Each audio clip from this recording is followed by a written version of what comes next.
Halo teman-teman semua, jumpa lagi podcast bersama Hmm. Ikatan Wajib Pajak Indonesia. Halo Pak Ya. Rinto, apa kabar nih Pak? Selalu semangat Mas untuk menegakkan keadilan di dunia perpajakan ini. Luar biasa Pak Rinto ya, semangat terus setiap hari Pak. Kali ini IWPI mau mencermati mengenai urgensi dari Badan Penerimaan Negara. Nah, apa nih pendapat IWPI mengenai BPN ini? Ya, jadi Badan Penerimaan Negara ini sebenarnya adalah termasuk janji-janji kampanye Bapak Presiden Prabowo itu sendiri, Mas Awan. Hmm, Karena mengingat ini urgen karena selama ini negara kita belum bisa membedakan nih Mas antara bendahara negara dan kasir negara gitu Mas. Jadi antara yang mencatat keuangan negara sama yang memegang keuangan negara itu Mas Awan. oke. Nah, karena saat ini masih menjadi satu di bawah Menteri Keuangan, jadi otomatis ini sangat ini Mas signifikan pengaruhnya Mas terhadap akuntabilitas Hmm, ini Mas kekayaan negara ini Mas Awan. Jadi hmm, ya ibarat kata gini Mas ya, kita kalau di perusahaan gampang-gampangnya gini Mas Awan, di perusahaan ada bendahara atau akuntingnya hmm. dijadikan satu sama kasirnya. Nah, Oke, itu kalau nggak pas laporan keuangannya pasti pas-pasan sendiri, Mas. oke. Ya gini Hmm, gimana, Mas? Antara yang mencatat dengan yang memegang kas itu harus orang yang berbeda atau pihak yang berbeda, Mas Awan. Nah, hmm, itu kalau diterapkan di perusahaan, Mas Awan, itu saya berani katakan pasti bangkrut, Mas, perusahaannya, Mas. Pasti. hmm, hmm. Nah, sekarang kita bisa berandai-andai kalau diterapkan di negara. Ya kita lihat sekarang ini, Mas. Nah, Ya, hutang kita makin lama makin tambah itu Mas, nggak makin kurang gitu loh, Mas. Berarti ya. kan pemerintah ini gagal memobilisasi segala aset negara ini, sumber daya ini untuk Hmm, mendapatkan keuntungan gitu loh, Mas. Yang hmm, jangankan boro-boro untuk menjadikan rakyat, Mas. Nah, ini kan malah utang terus, Mas. hmm. Ya ini nggak tahu uangnya lari kemana atau gimana atau lari hanya ke pejabatnya saja atau gimana itu Mas. Nah ini Hmm, materinya saya share dulu. hmm,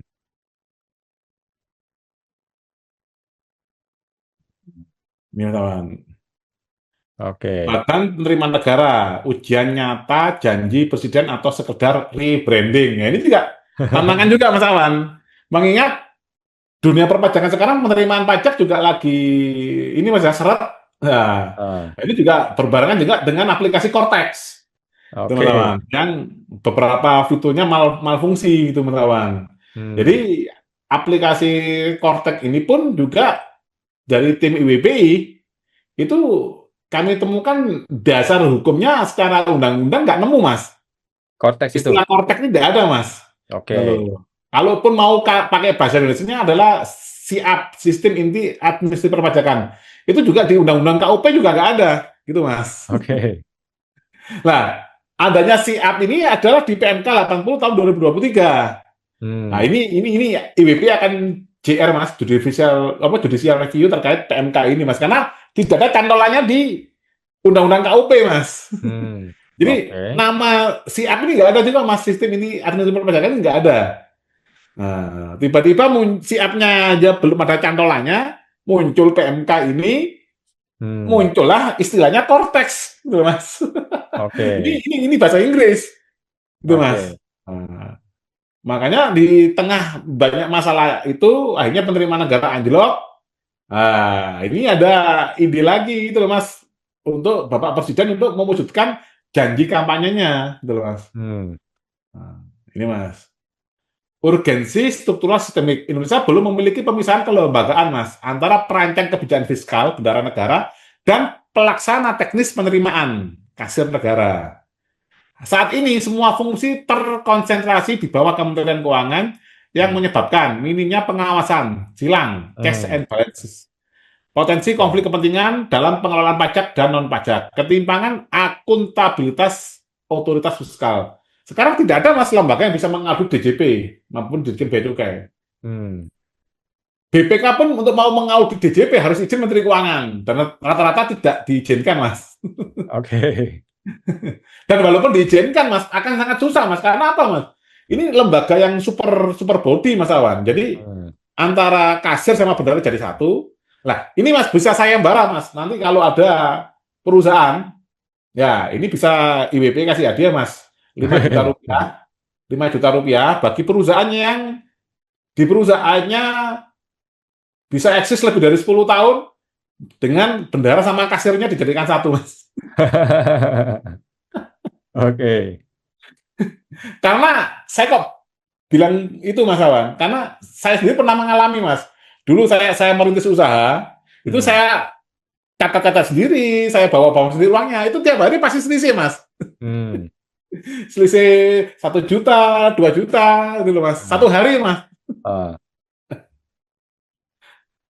Nah, ini janji kampanye Presiden Prabowo. Pembentukan Badan Penerimaan Negara merupakan bagian dari 8 program hasil terbaik cepat Presiden Hmm. Prabowo. Ini Mas, ingat Mas, 8 program hasil terbaik cepat. Wah, ini harus Hmm. cepat Mas. Hmm. Ini sudah mau 1 tahun ini Mas. Berarti Oke. bukan terbaik cepat ini Mas. Oke. Realisasi BPN terbukti menjadi bukti konkret bahwa Presiden konsisten terhadap janji kampanye dan tidak tunduk pada dominasi birokrasi lama. Itu Mas. Hmm. Ini banyak birokrasi lama ini mazhabnya Mas. Juga menjadi indikator bahwa Presiden memimpin sistem fiskal secara langsung, bukan dari balik bayang-bayang Menteri Keuangan. Jadi Hmm. Pak Prabowo ini Mas Sawan, kalau saya boleh kasih informasi, Hmm. bapaknya Pak Prabowo ini adalah apa Mas? Joyo Hadikusumo. Ini sebenarnya dulu mantan ini Mas penggawa keuangan negara kita Mas Sawan. Oh, Mm. oke. Nah, dan bapaknya Pak Prabowo ini mazhabnya menganut mazhab dari Belanda Mas Sawan. Hmm. Nah, beda dengan sekarang Bu Sri Mulyani mazhabnya mazhab Amerika. Hmm. Nah, coba sambil ini Mas Awan sambil searching Mas. Orang tua Pak Prabowo itu Mas. Hmm. Nah, itu mantan penggawa di bidang keuangan. Orang tua Prabowo Sumitro Joyo Hadikusumo. Pak Sumitro ini termasuk apa Mas? Menteri Keuangan tahun berapa itu Mas? eh oh, lari ke Pak Prabowo malah Nah, ke Sumitro. Sumitro Sumitro Joyo. Joyo Hadikusumo Mas ya? Iya, Nah, dia itu kan seorang makanya kan ekonom. adiknya Pak Prabowo namanya kan Hasim Mas. Hasim Joyo Hadikusumo itu Mas. Dia seorang ekonom, pernah menjadi Menteri Perdagangan Industri, Menteri Keuangan, dan Menteri Riset. Nah, itu Mas. Setelah itu mazhabnya sekolahnya di Belanda Mas Awan. Eropa lah Mas, mazhab Eropa. Nah, Oke, Bu Sri Mulyani ini adalah mazhab Amerika Mas. Itu beda Mas. oke, Nah, bedanya apa? makanya Pak Prabowo mewujudkan Danantara. Nah, itu kan Ah, menurutin idenya bapaknya Mas. Cuman ada yang saya koreksi sedikit Mas. Itu waktu itu masih ada MPR Mas. oke. Idenya bapaknya Pak Sumitro. Lah sekarang MPR-nya nggak ada Mas. Jadi otoritasnya akhirnya Danantara ini di bawah siapa Mas? Akhirnya nanti orangnya ya Menteri Keuangan lagi, Menteri BUMN, nah kembali orang-orang itu lagi. Hmm, Jadi memang ide itu baik, tapi ya harus lihat masanya Mas, konteksnya. hmm, Terus yang kedua ini Mas, selanjutnya gagalnya Kortex dan krisis administrasi pajak. Sistem Kortex mengalami disfungsi teknis yang berdampak langsung pada terhambatnya pelayanan SPT, tidak hmm. akuratnya data penerimaan, tergerusnya kepercayaan publik. Hal ini menandakan kegagalan manajerial, kelembagaan bukan sekedar gangguan teknologi. Ini juga banyak wajib pajak yang mau lapor pajak Mas, melihat Kortex sangat rumit, nggak jadi lapor pajak Mas. Yes. Oke. Apakah Badan Penerimaan Negara bisa meningkatkan penerimaan negara? Nah, ini saya jawab ini sangat mungkin, Mas. Tetapi dengan syarat penyederhanaan regulasi perpajakan yang adil, tidak teknokratis, dan tidak mempersulit wajib pajak atau rakyat. Hmm, Yang kita ketahui terakhir kemarin tim IWBI ngecek di situsnya DJP itu ada 6.141 aturan yang harus dicek oleh wajib pajak, Mas. Nah, oke. mungkin itu beberapa minggu yang lalu, Mas. Sekarang mungkin sudah tambah 5 atau 10 peraturan lagi, Mas. Karena hampir tiap minggu pasti ada yang baru, Mas, kalau di dunia perpajakan. Hmm, Hmm. Nah, itu harus disederhanakan, Mas Awan. Jadi tidak bisa. hmm, Kalau tidak disederhanakan, Mas, harus disederhanakan dulu, dibuat mudah. Nah, contohnya tata cara pemerasan pajak. Nah, itu kan waktu itu kan PMK 17, nanti ada revisi. PMK 17 tahun 2013, ada revisi di tahun 2000 berapa Mas? 18 kalau nggak salah. Nah, Hmm. revisi lagi di tahun 2021. Itu yang direvisi itu biasanya hanya sebagian pasal, Mas. Ya. Lah, itu kita itu sebagai wajib pajak harus merangkum itu, Mas. Nah, membuat namanya SDSN, susunan dalam satu naskah. Karena kalau KUP sudah dibuatkan, Mas. Tapi tidak semua peraturan dibuatkan kayak KUP, Mas, yang memudahkan wajib pajak. Ya. Yang kedua ini pembersihan internal aparatur perpajakan dari oknum yang menyalahgunakan kewenangan. Jadi di dunia perpajakan ini saya kira sangat banyak oknum Mas yang menikmati kerumitan sistem perpajakan kita, kawan. Nah, Hmm.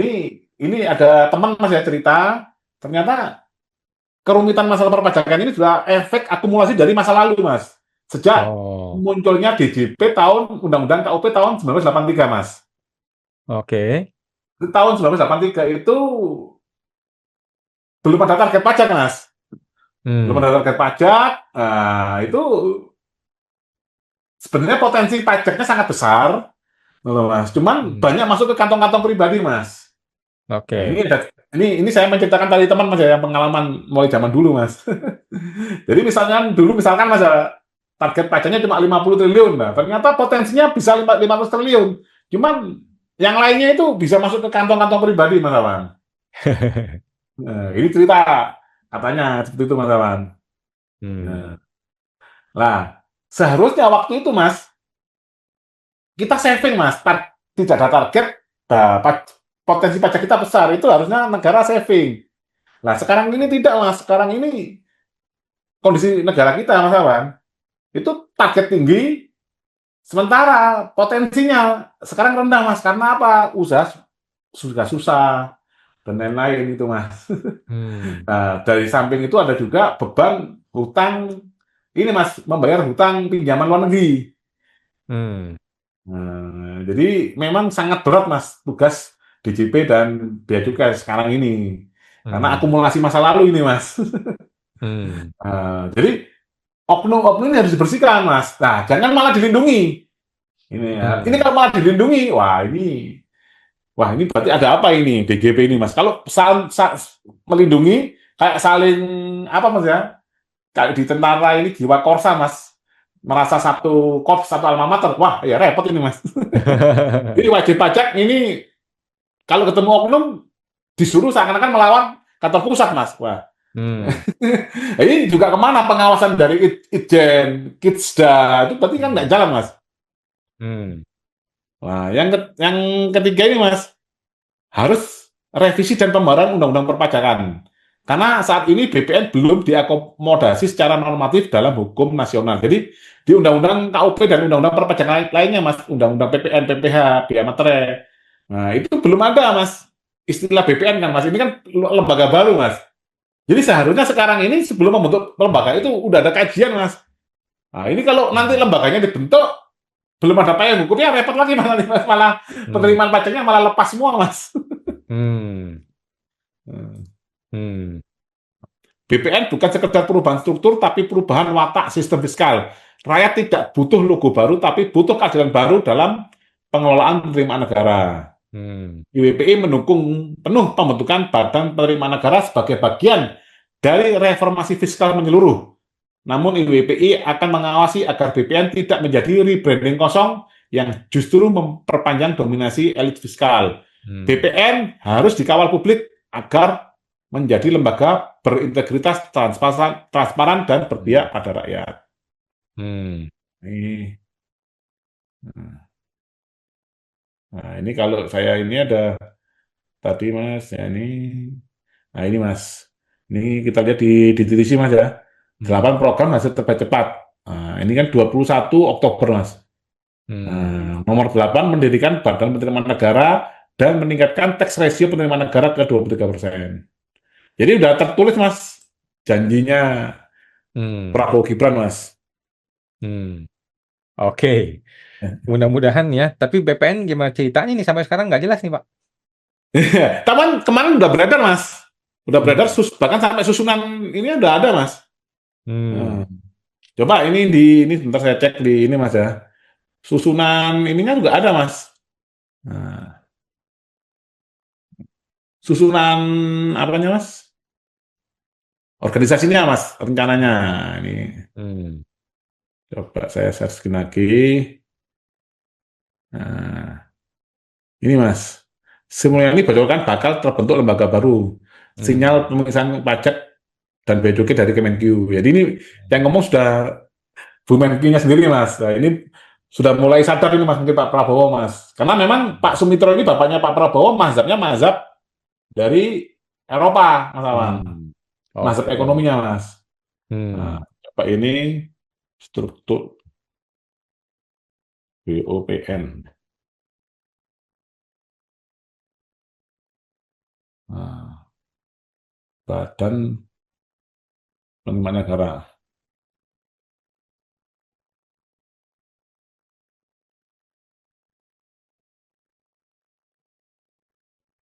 Nah, ini Mas. Nah, ini Mas, sudah beredar Mas. Ini di Hmm. Kontan. Nah, ini sudah ada strukturnya Mas, bahkan Deputi Perencanaan Peraturan Penerimaan, Deputi Pengawasan dan Penerimaan Pajak, gitu Mas. Hmm. Hmm. Hmm. Seperti itu Mas. Jadi sangat penting Mas Badan Penerimaan Negara karena kita belum bisa membedakan antara bendahara dan kasir negara ini Mas. Ini Hmm. sangat riskan Mas. Kalau perusahaan ini sudah hampir pasti itu bangkrut Mas. Oke, siap Pak. Mudah-mudahan ya Pak Prabowo betul-betul bisa mewujudkan adanya Badan Penerimaan Negara sehingga ada pemisahan tugas dari seorang kasir dan seorang bendahara negara ya. Oke, Betul Mas. siap. Terima kasih Pak Linto. Kita jumpa lagi Pak di podcast kedua Pak. Ya, sama-sama Mas.